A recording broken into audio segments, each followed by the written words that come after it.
Welcome to Pindar Poetry. We hope you learned something new. You start by importing the highest resolution image you have. That reduces edge artifacts when you cut out a subject.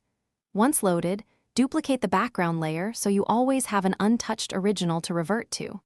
Next, choose Quick Select or the AI cutout tool and trace the subject. Drag lightly to expand selection and use subtraction gestures to remove mistakes. Make sure to zoom in for hair and fine edges, because early precision saves editing time later. You're already setting a solid editing foundation. Once you have the rough mask, tap Refine Edge to smooth and feather transitions. Increase contrast to tighten hard lines and lower feather for crisp cutouts. Now add the new background by importing an image or creating a fill layer and placing it beneath the subject layer. Scale and position with transform so perspective looks natural. Make sure to match lighting. Use exposure, shadows, and highlights to balance subject versus background.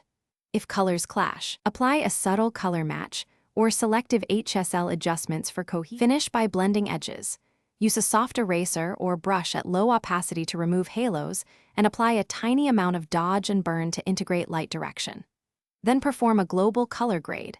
Adjust curves, temperature, and vibrance to make the subject and background read as one scene. Export as PSD to preserve layers or PNG for a flat image. If you see residual fringes, undo, increase mask feather slightly, and reapply Refine Edge. This fixes most edge artifacts quickly. Thanks for watching. Consider subscribing if we helped you.